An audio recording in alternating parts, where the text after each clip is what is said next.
നമസ്കാരം. ഞാനിന്ന് ഈ പ്രഭാഷണം തുടങ്ങുന്നതിന് മുമ്പ് ഒരു ചെറിയ സ്വാതന്ത്ര്യം എടുത്താലോ എന്ന് ആലോചിക്കുകയാണ്. അനുഗ്രഹത്തിന് പാത്രീഭൂതരാകുവാൻ എന്നുള്ളതാണ് എനിക്ക് തന്നിരിക്കുന്ന വിഷയം. അപ്പൊ ഞാൻ അതിന്റെ കൂടെ ഒരു സാധനം കൂടി ചേർക്കാമെന്ന് വിചാരിക്കുന്നു. അനുഗ്രഹത്തിന് പാത്രീഭൂതരാകാൻ ക്ഷേത്രത്തെ എങ്ങനെയാ നമ്മൾ ഉപയോഗിക്കുകയാണ്. ഒരുപാട് രീതിയിൽ അനുഗ്രഹത്തിന് പാത്രീഭൂതരാവാൻ സാധിക്കും. പക്ഷെ ഒരു ക്ഷേത്രത്തിന്റെ അങ്കണത്തിലിരിക്കുന്ന നമ്മൾ, ഇത്രയും ദിവസം ഞാൻ പല സ്ഥലത്ത് പോയെങ്കിലും ക്ഷേത്ര സങ്കല്പത്തെക്കുറിച്ചൊന്ന് പരാമർശിക്കാൻ പോലും എനിക്ക് സാധിച്ചില്ല. അപ്പൊ ഞാനൊരു ചെറിയ സ്വാതന്ത്ര്യം എടുക്കുകയാണ്. ക്ഷേത്ര സങ്കല്പത്തെക്കുറിച്ചും ക്ഷേത്ര ആചാരങ്ങളെക്കുറിച്ചും ക്ഷേത്രത്തിൽ പോയാൽ എന്ത് ചെയ്യണമെന്നുള്ളതിനെക്കുറിച്ചും ഒന്ന് ചിന്തിക്കാൻ. കാരണം ക്ഷേത്രത്തിൽ പോകുന്നവരാണ് നമ്മൾ. നമുക്ക് ആധ്യാത്മികത എന്ന് പറഞ്ഞാൽ ആദ്യം ക്ഷേത്രമാണ്. അത് കഴിഞ്ഞിട്ടാണ് ബാക്കിയുള്ളതൊക്കെ വരുന്നത്. അല്ലെങ്കിൽ അതിൽ നിന്നാണ് ബാക്കിയുള്ളതിലേക്കൊക്കെ നമ്മൾ ഉയരുന്നത്. എപ്പോഴും ആധ്യാത്മികതയുടെ ഒരു ഭാഗം നമ്മൾ ക്ഷേത്രവുമായിട്ട് ബന്ധപ്പെട്ടാണ്. എന്റെയും ആധ്യാത്മിക സപര്യയുടെ ആരംഭം ഒരു ക്ഷേത്രത്തിൽ നിന്നായിരുന്നു. വീട്ടിന്റെ അടുത്തുള്ള ക്ഷേത്രത്തിൽ നിന്ന് തുടങ്ങിയതാണ്. അപ്പൊ ക്ഷേത്രത്തെക്കുറിച്ചും അതൊരു വലിയ സങ്കേതമാണ്. ശരിക്കും മുക്തി വരെ തരാൻ സാധ്യതയുള്ള ഒരു സങ്കേതം. അപ്പൊ അതിനെക്കുറിച്ച് നമുക്കൊന്ന് ചിന്തിക്കുകയും അതിനിടയ്ക്ക് മറ്റു പല കാര്യങ്ങളെക്കുറിച്ച് നമുക്ക് പരാമർശിക്കുകയും ചെയ്യാം എന്ന് വിചാരിക്കുന്നു. അത് കഴിഞ്ഞിട്ട് ഈ വിഷയം തീർന്നതിന് ശേഷം നമുക്ക് സമയമുണ്ടെങ്കിൽ ഞാൻ എന്റെ സ്ഥാപനത്തെക്കുറിച്ച് സംസാരിക്കാം. എന്റെ സ്ഥാപനത്തെക്കുറിച്ച് സംസാരിക്കാനല്ല വാസ്തവത്തിൽ ഞാനിവിടെ വന്നത്. മഹർഷീശ്വരന്മാര് പറഞ്ഞു തന്നിട്ടുള്ള കാര്യങ്ങളെക്കുറിച്ച് പറയാനാണ്. അതുകൊണ്ട് അത് ആദ്യം പറഞ്ഞിട്ട് മറ്റേത് സമയമുണ്ടെങ്കിൽ നമുക്ക് ചർച്ച ചെയ്യാം. അത് വലിയ പ്രധാനമല്ല, ഇതാണ് പ്രധാനം. ദിവസവും അല്ലെങ്കിൽ ആഴ്ചയിൽ ഒരിക്കലെങ്കിലും ക്ഷേത്രത്തിൽ തൊഴാൻ പോകുന്നത് ശീലമാക്കിയിട്ടുള്ളവരാണ് നമ്മൾ. നമ്മളോട് ആരെങ്കിലും ചോദിക്കുകയാണ് എന്തിനാണ് ക്ഷേത്രത്തിൽ പോകുന്നത് എന്ന് ചോദിച്ചാൽ എന്തുത്തരം പറയും? ദൈവത്തെ കാണാനാണ് എന്ന് പറയാം. സർവവ്യാപിയായ ഈശ്വരനെ കാണാൻ എന്തിനാ ക്ഷേത്രത്തിൽ പോകുന്നത് എന്ന അടുത്ത ചോദ്യം വന്നാൽ ഉത്തരം മുട്ടി. ഉത്തരമില്ലായിരുന്നു. അപ്പൊ ക്ഷേത്രത്തിൽ പോകുന്നത് എന്തിനാണെന്ന് ചോദിച്ചാൽ സത്യത്തിൽ നമുക്ക് ഉത്തരമില്ല. പിന്നെ ഒന്നും കൂടി ആലോചിച്ചു നോക്കിയാൽ നമുക്ക് പറയാൻ പറ്റും, ഒരു ശീലമാണ് അമ്പലത്തിൽ പോകുന്നത്. അച്ഛനപ്പന്മാരുടെ കാലം മുതല് നമ്മൾ അമ്പലത്തിൽ പോകുന്നവരാ. എന്തിനാ അമ്പലത്തിൽ പോകുന്നതെന്ന് ചോദിച്ചാൽ അറിയൊന്നുമില്ല. പോയില്ലെങ്കിൽ ഒരു ബുദ്ധിമുട്ട്, പോയാൽ ആ ബുദ്ധിമുട്ടില്ല, എന്നാ പിന്നെ പോയിക്കൂടെ. പോയില്ലെങ്കിൽ ബുദ്ധിമുട്ട്, പോയാൽ ആ ബുദ്ധിമുട്ടില്ല, ഉണ്ടെങ്കിലും ഇല്ലെങ്കിലും പോയാൽ ആ ബുദ്ധിമുട്ടില്ല, അതുകൊണ്ട് പോകുന്നു. ശീലം കൊണ്ട് പോകുന്നു ഒരു കൂട്ടർ. മറ്റേ കൂട്ടരിലേക്ക് നമുക്ക് വരാം. അപ്പോൾ ശീലം മുടക്കിയാൽ, അതിനെ ആഴത്തിലേക്ക് ചിന്തിച്ചാൽ, ശീലം മുടക്കിയാൽ ഉണ്ടാകാവുന്ന അസ്വസ്ഥത ഇല്ലാതാക്കാൻ വേണ്ടി ക്ഷേത്രത്തിൽ പോകുന്നു. അങ്ങനെയല്ലേ? ശീലം മുടക്കിയാൽ അസ്വസ്ഥത ഉണ്ടാവും. ആ അസ്വസ്ഥത ഇല്ലാതാക്കാൻ വേണ്ടി ക്ഷേത്രത്തിൽ പോകുന്നു. അപ്പോൾ എന്തിനു വേണ്ടിയാണ് ക്ഷേത്രത്തിൽ പോകുന്നത്? അസ്വസ്ഥത ഇല്ലാതാക്കാൻ വേണ്ടി. ഒന്ന്. രണ്ടാമത്തേലേക്ക് വരാം. വേറൊരു കൂട്ടരുണ്ട്. എന്തിനാണ് അമ്പലത്തിൽ പോണത്? വഴിപാട് കഴിക്കാൻ പോണതാ. അത് ഈ രണ്ട് കൂട്ടരല്ലാതെ മൂന്നാമതൊരു കൂട്ടരെ കാണാൻ കുറച്ച് പ്രയാസമാണ്. രണ്ടാമത്തെ കൂട്ടര് പറയണത് വഴിപാട് കഴിക്കാൻ പോണതാ. എന്തിനാ ഈ വഴിപാട് കഴിക്കുന്നത്? ഒരു കാര്യം സാധിക്കണമെന്ന് വിചാരിച്ചിട്ടുണ്ട്, അത് സാധിച്ചു, അല്ലെ സാധിക്കാൻ വേണ്ടി ഒരു വഴിപാട് കഴിക്കാം. നമ്മുടെയൊക്കെ ദൃഷ്ടിയിലൂടെ ഈശ്വരനെ ഒന്ന് നോക്കിയാൽ കാര്യം സാധിച്ചു തരുന്നതിന് കമ്മീഷൻ പിടിച്ചു പറ്റുന്ന ഒരു സാധനമാണ് ഈശ്വരൻ.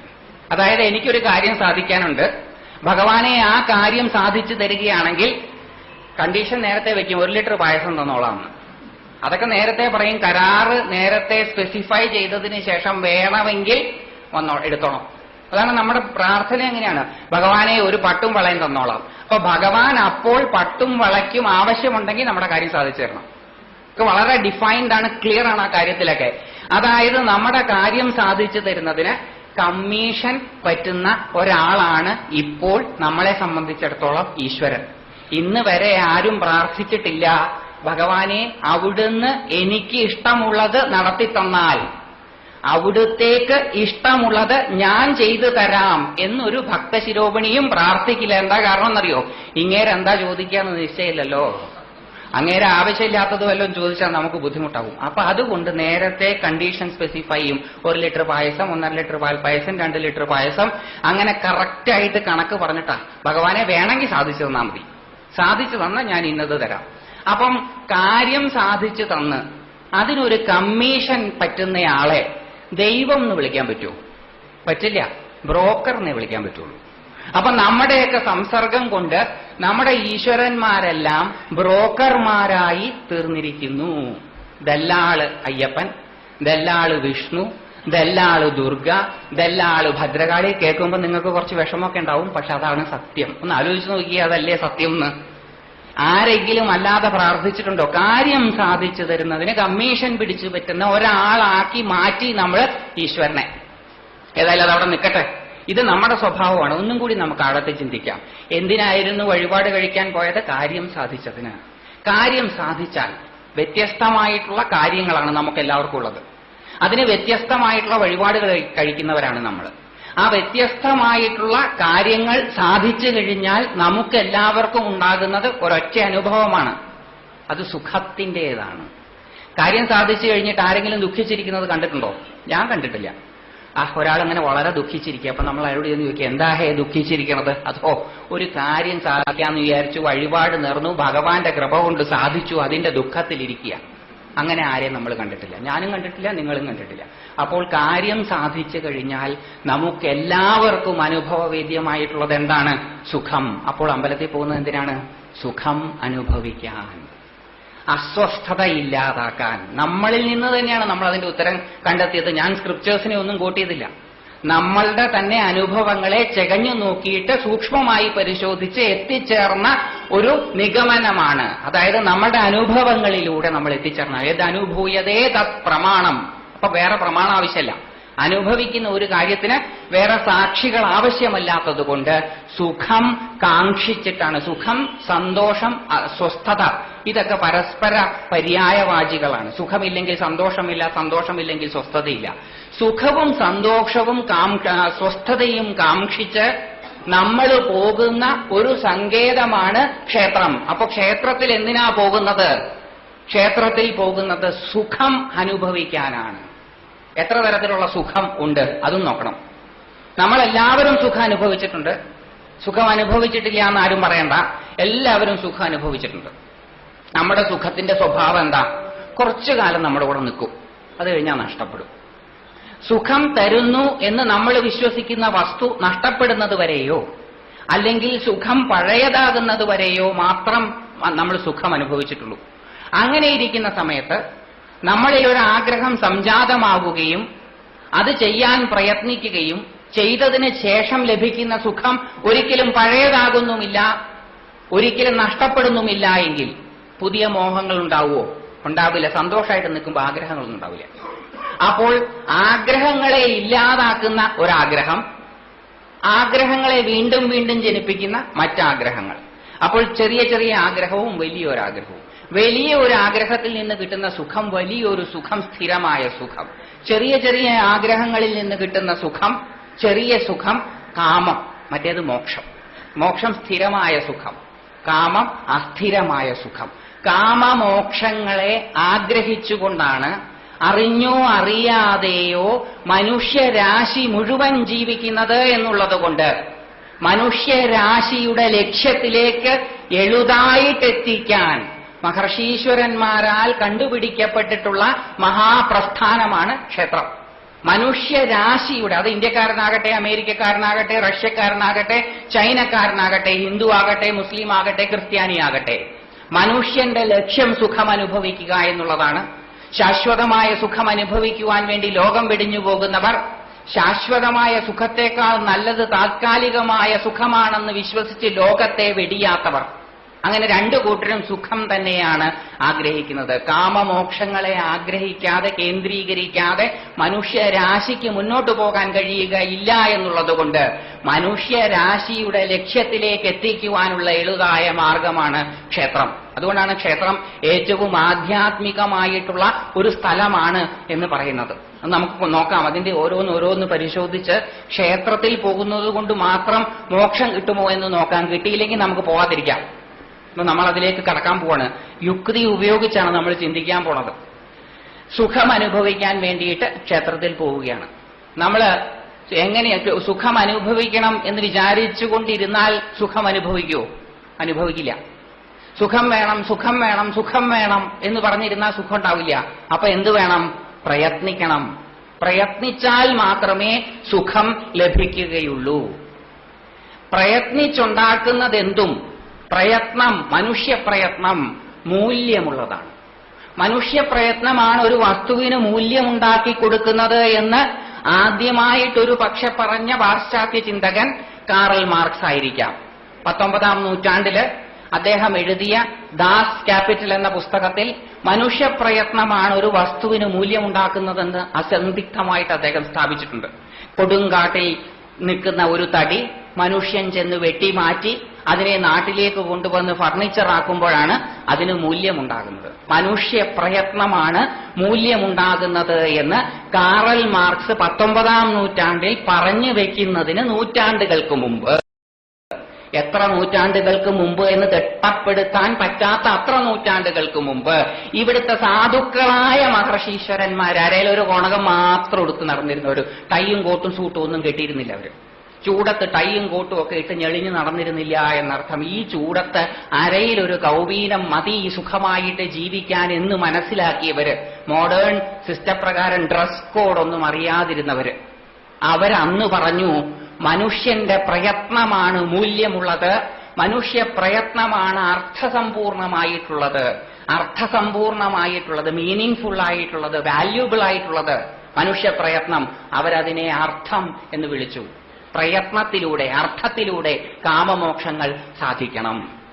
എങ്ങനെ പ്രയത്നിക്കണം? ശരിയായ വഴിയെ പ്രയത്നിക്കണം. ശരിയായ വഴിയെ അല്ലാതെ പ്രയത്നിക്കുന്നത് താത്കാലികമായിട്ടുള്ള സുഖത്തെ തരുമെങ്കിലും സ്ഥിരമായ സുഖമാണ് മനുഷ്യൻ അന്വേഷിക്കുന്നത് എന്നുള്ളതുകൊണ്ട് താത്കാലികമായ സുഖത്തിലേക്ക് പോകാനുള്ള വഴിയല്ല പറയേണ്ടത്, ആത്യന്തികമായിട്ടുള്ള സുഖത്തിലേക്ക് പോകാനാണ്. അതുകൊണ്ട് നേരായ വഴിയെ പ്രവർത്തിക്കണം. നേരായ വഴിക്ക് ധർമ്മം എന്ന് പറഞ്ഞു. എത്ര മനോഹരമായ സങ്കല്പമാണെന്ന് ആലോചിച്ച് നോക്കൂ.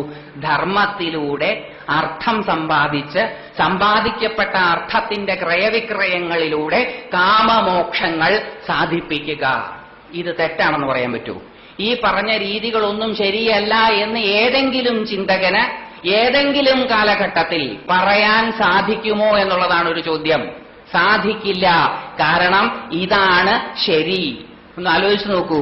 മഹർഷീശ്വരന്മാരുടെ വാക്യങ്ങളെ തള്ളിക്കളയുന്നതിന് മുമ്പ് അതൊക്കെ മോശമാണ്, അതൊക്കെ അന്ധവിശ്വാസമാണ് എന്ന് പറഞ്ഞ് തള്ളിക്കളയുന്നതിന് മുമ്പ് യുക്തിവാദികളെന്ന് അഭിമാനിക്കുന്ന യുക്തിരഹിതരായിട്ടുള്ള ആൾക്കാർ ഒന്ന് ചിന്തിക്കുന്നത് നന്നായിരിക്കും. മനുഷ്യന്റെ പ്രയത്നം മുഴുവൻ ഈ 4 കേന്ദ്രീകരിച്ചുകൊണ്ടാണ് ധർമാർത്ഥ കാമമോക്ഷങ്ങൾ.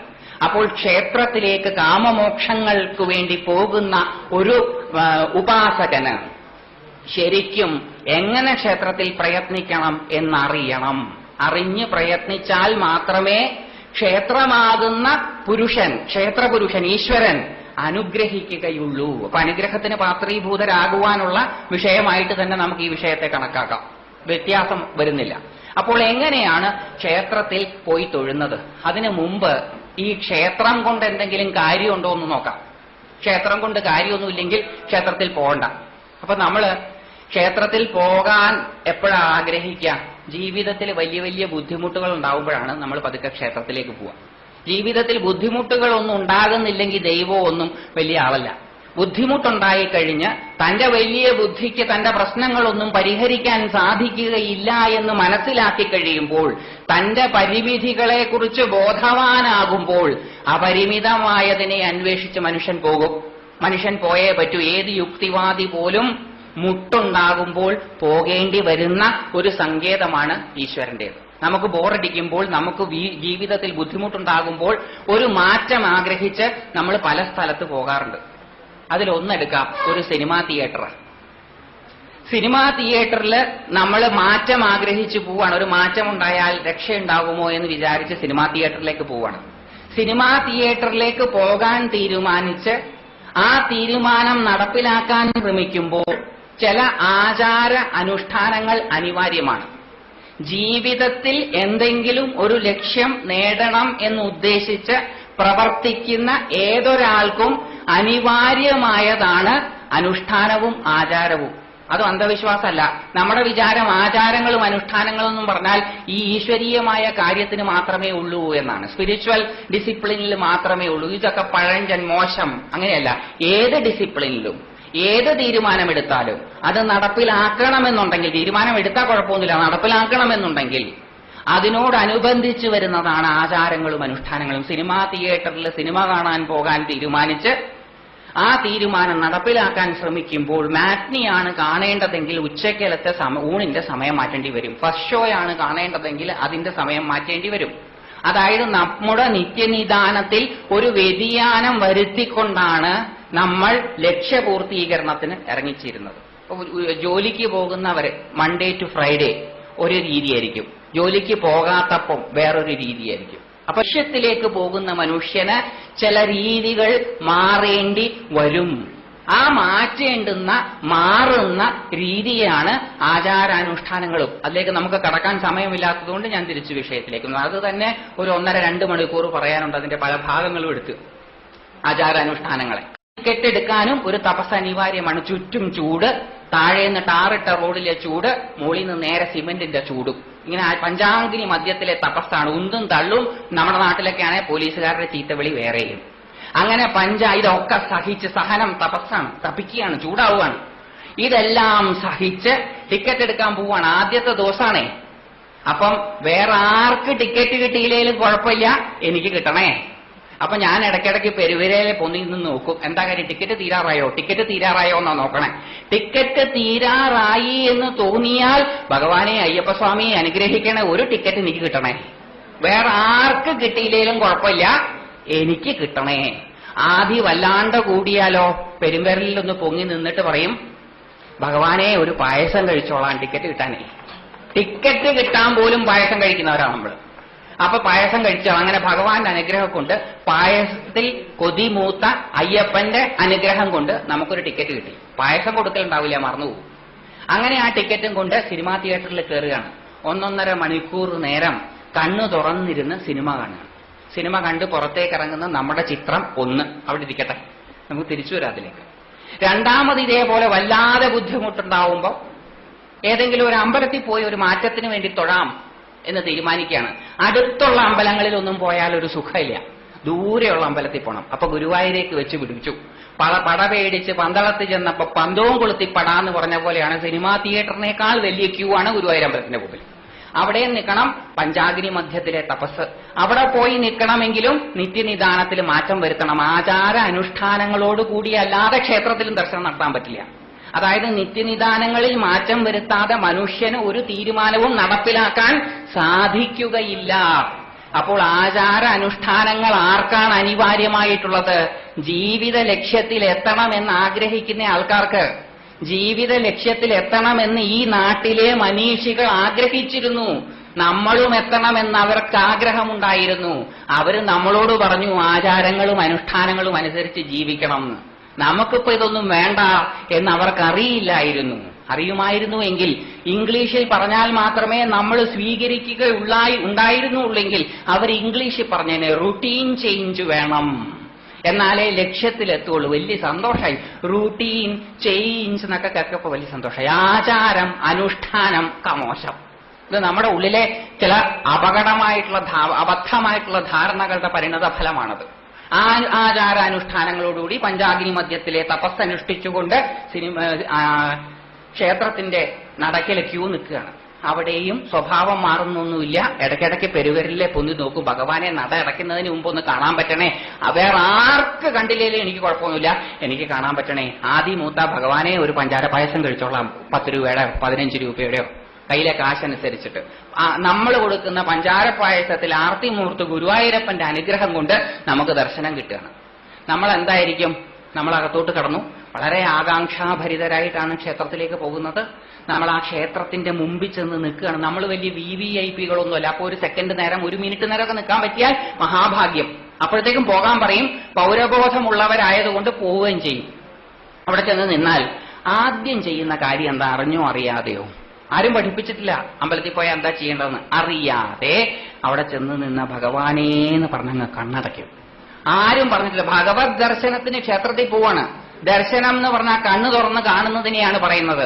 ശ്രീകോവിലിന്റെ മുമ്പിൽ ചെന്ന് നിന്നിട്ട് ഭഗവാനേ എന്നൊരൊറ്റ വിളിയായി ഏകാരം തീരുന്നതിന് മുമ്പ് മാറാൻ പറയും. മാറിയേ പറ്റൂ.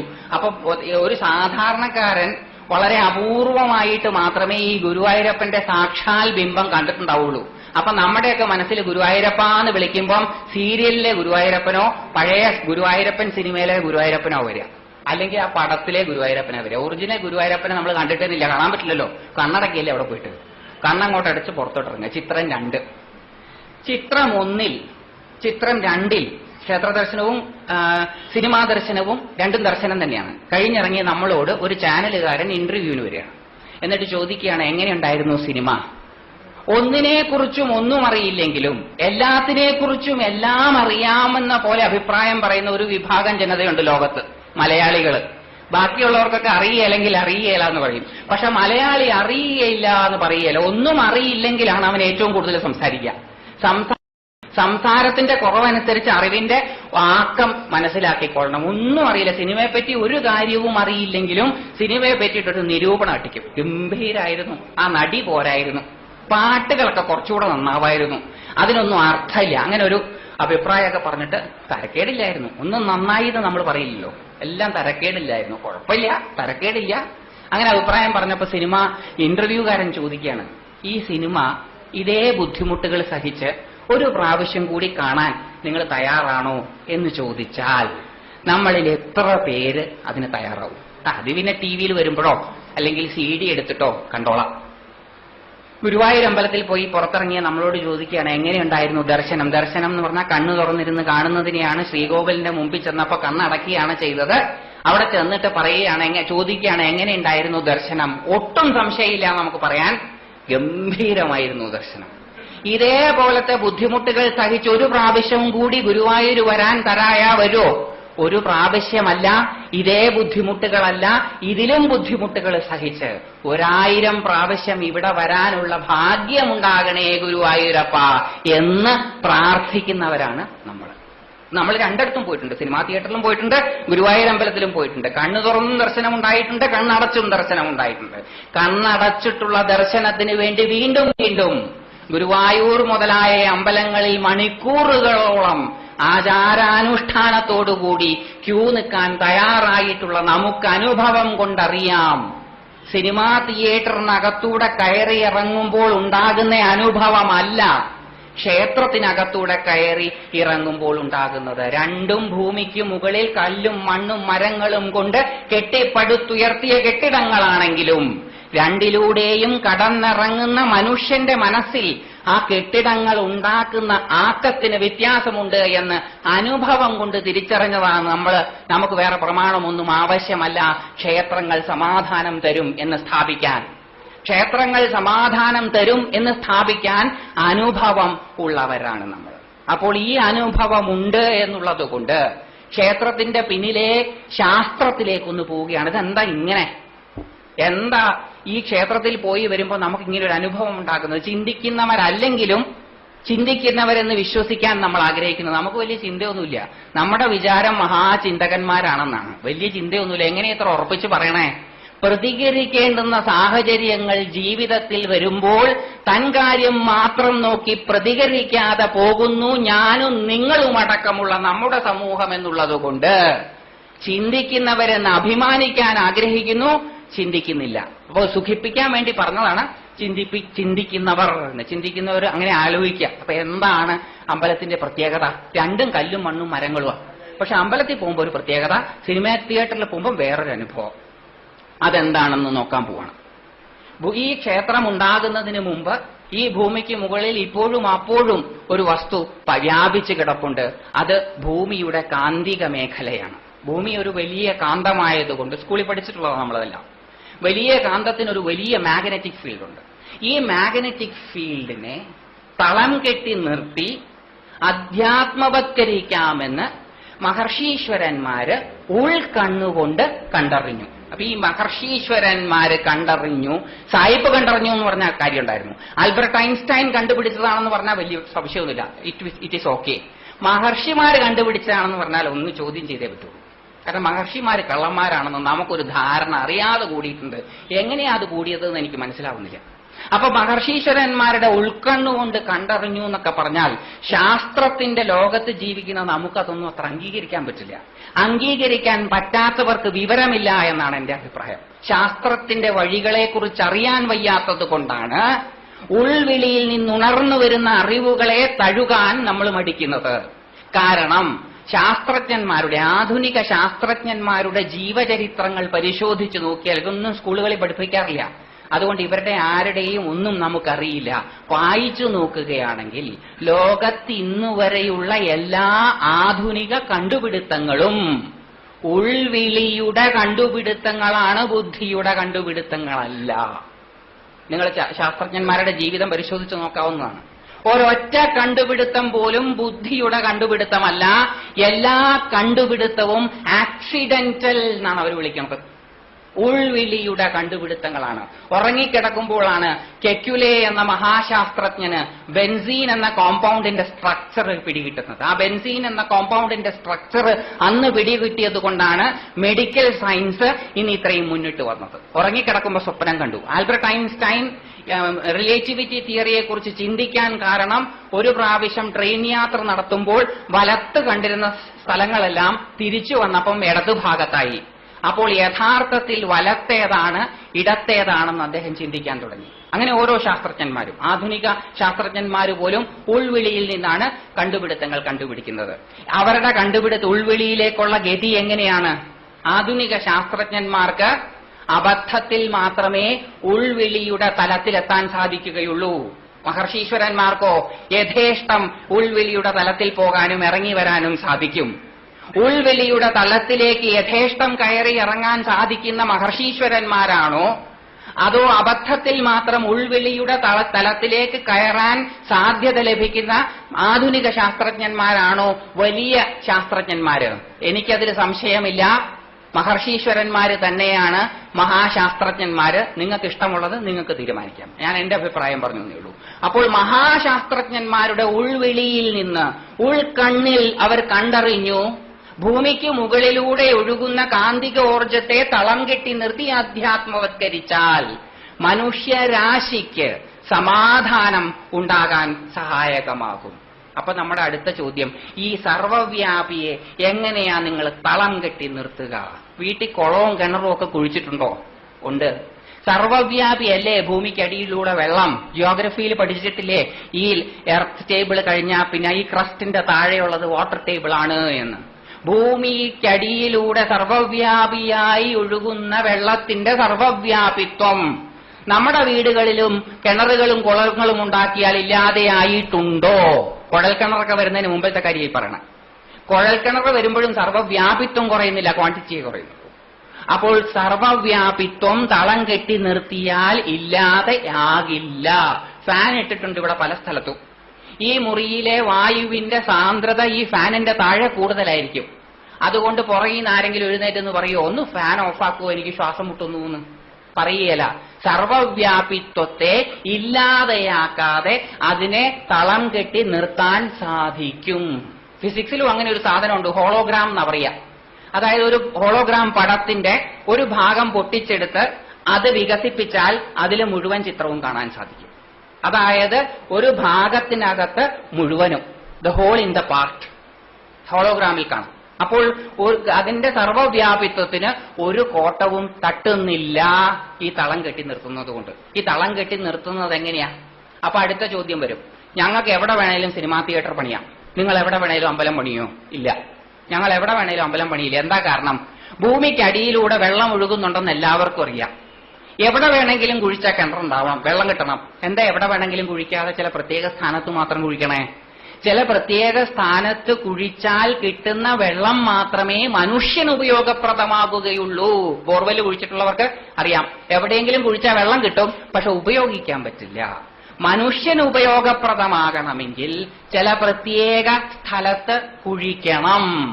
അതുപോലെ മനുഷ്യന് ഉപയോഗപ്രദമാകണമെങ്കിൽ ചില പ്രത്യേക സ്ഥലത്ത് ക്ഷേത്രം പ്രതിഷ്ഠിക്കണം. എവിടെയെങ്കിലും പ്രതിഷ്ഠിച്ചാൽ പറ്റില്ല. ഇത് ഈശ്വരന് വേണ്ടിയിട്ടല്ല, മനുഷ്യന് വേണ്ടിയിട്ടാണ്. അതുകൊണ്ട് മനുഷ്യരാശിക്ക് ഗുണമുണ്ടാകുന്ന സ്ഥലത്ത് വേണം അത് പ്രതിഷ്ഠിക്കാൻ. അപ്പൊ ആരെയാണ് പ്രതിഷ്ഠിക്കാൻ ഈ സ്ഥലം നല്ലതാണോ എന്ന് നോക്കാൻ വിളിക്കേണ്ടത്? വാസ്തുശില്പിയെ. സ്ഥപതിയായ വാസ്തുശില്പിയെ വിളിച്ചുകൊണ്ടുവന്ന് ഭൂമിക്ക് മുകളിലൂടെ ഒഴുകുന്ന കാന്തികോർജം നല്ലതാണോ എന്ന് പരിശോധിക്കുകയാണ്. ഭൂമിയും ഭൂമിയുടെ കാന്തികോർജവും തമ്മിൽ ബന്ധപ്പെട്ട് കിടക്കുന്നു എന്നുള്ളത് കൊണ്ട് ഭൂപരീക്ഷയിലൂടെ കാന്തികോർജത്തെ മനസ്സിലാക്കാൻ സാധിക്കും. അദ്ദേഹം ഭൂപരിശോധനയൊക്കെ നടത്തി സ്ഥലം നല്ലതാണ് എന്ന് വിധിക്കും. നല്ലതാണ് എന്ന് വിധിച്ചു കഴിഞ്ഞാൽ ഒരു തന്ത്രിയെ കൊണ്ടുവരും. തന്ത്രി വന്ന് ആ ക്ഷേത്രത്തിന്റെ പരിധിയിൽ ആ പ്ലാശിന്റെ ഇല കൊണ്ടൊരു തൂപ്പുണ്ടാക്കി, പിള്ളേരെ തൂപ്പ് കളിക്കുന്നത് പോലത്തെ ഒരു തൂപ്പുണ്ടാക്കി ഒരൊറ്റ മുണ്ട് തറ്റുകൊടുത്ത് ആ ഭൂമി മുഴുവനൊന്ന് അടിച്ചു വാരി വൃത്തിയാക്കി ഒരു പ്രാർത്ഥന പ്രാർത്ഥിക്കും. അല്ലയോ സൂക്ഷ്മജീവികളെ, ഈ ഭൂമി വിട്ട് നിങ്ങൾ പോകണം, കാരണം ഞാൻ ഇത് അയ്യപ്പസ്വാമിക്ക് സമർപ്പിക്കാൻ പോകുന്നു. യജമാനു വേണ്ടിയിട്ടാണ് ആചാര്യൻ പറയുന്നത്. അപ്പോ 19-ാം നൂറ്റാണ്ടിന്റെ രണ്ടാമത്തെ പകുതി വരെ 14-ാം നൂറ്റാണ്ടിലെ ടെക്സ്റ്റില്, തന്ത്രസമുച്ചയം എന്ന ടെക്സ്റ്റില് എഴുതിയ ഒരു ക്രിയയാണ് ഞാനിപ്പോ വിവരിച്ചത്. 19-ാം നൂറ്റാണ്ടിന്റെ രണ്ടാമത്തെ പകുതി വരെ, അല്ലെങ്കിൽ 20-ാം നൂറ്റാണ്ടിന്റെ രണ്ടാമത്തെ പകുതി വരെ ഇതൊക്കെ മോശമാണ്, പ്രാകൃതമാണെന്നൊക്കെ പറയാമായിരുന്നു ഇവിടുത്തെ യുക്തിവാദികൾക്ക്. ഇപ്പൊ പറയാൻ പറ്റില്ല. എന്താ കാരണം എന്നറിയോ? അവരേറ്റവും വലുതായിട്ട് കരുതുന്ന ഒരു ശാസ്ത്രമുണ്ട്. അത് കേട്ടാൽ രോമാഞ്ചം ഉണ്ടാവും. എൻവയറമെന്റൽ സയൻസ്, ഈക്കോളജിക്കൽ ഇഷ്യൂസ്, പാരിസ്ഥിതിക പ്രശ്നം. രോമാഞ്ചുണ്ടായി പല യുക്തിവാദികൾക്കും പുരോഗമനാശയങ്ങൾക്കും ഈ ചില വാക്കുകൾ കേട്ടാൽ രോമാഞ്ചുണ്ടാവും.